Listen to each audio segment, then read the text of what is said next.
Now, you were in journalism at Penn Yes, State? I'm still taking class right now. Okay. So what do you want to do with it?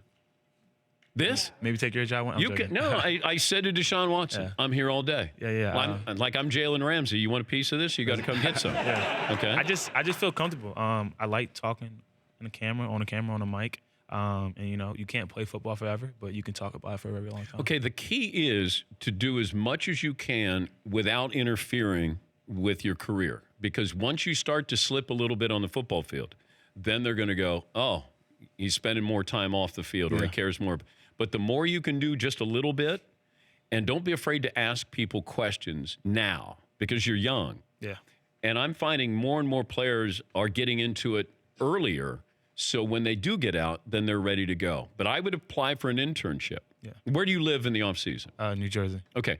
I would try to get an internship at some place, if it's in New York, you could, just get in there and get some reps to understand what it's all about. Because it's not just you wear a suit and tie and you just start talking. Yeah. You got to have something to say and get to it, and you may only have 30 seconds. Yeah. Like you think that it's nerve-wracking getting the line of scrimmage and Eli calls a play and you got to process it. You just called an audible and you got to process it.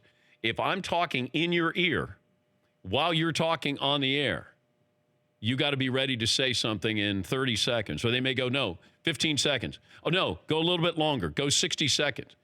They're going to tell you these things in your ear. Yeah. So what you think is complicated in football is not that complicated when it comes to being in TV. But the guys who are really good, like Tony Romo makes it look easy. It's not that easy. No. But get a job if you can, just a little bit. Get a taste of it because you may not like it. But you look good. You got to be able to say things that are interesting. Like, what can you tell me about being a running back that I wouldn't know? How do you put me in your body to say, you know what, this is what I see. When I see the hole, I see this. When you put people in your world, then you're making a difference. Don't tell me the obvious. So if I say, all right, what does Todd Gurley do best? What should I look for on Super Bowl Sunday? And I say, you got 30 seconds. His vision, the way he set up his blocks. Now explain vision.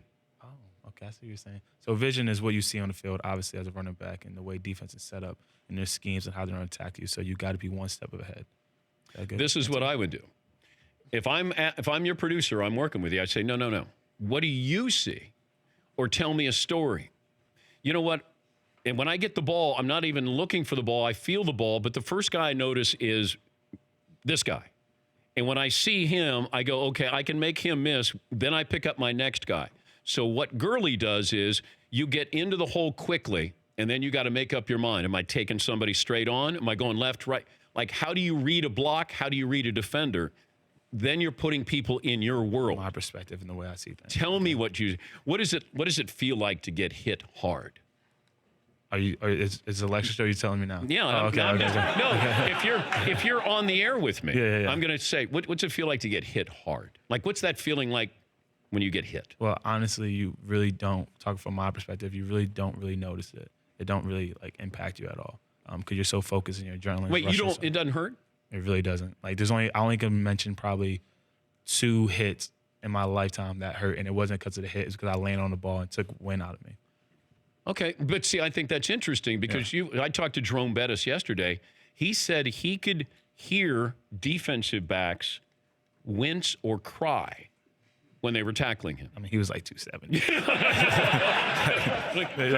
But could you imagine? Yeah, he was called the bus for a reason. You're going through the line, and as a defensive back, you're going, oh, damn, this is going to hurt. Yeah, I think, honestly, it's just also just the way I play the position. You put yourself in ways that you protect yourself. So it's not like football is not how it was back in the day where it would just lower your head, boom, boom. Now if you lower your head, you get a fine for it. So now you got to do it in smart ways where you protect yourself, but you're also trying to be aggressive and pick up yardage.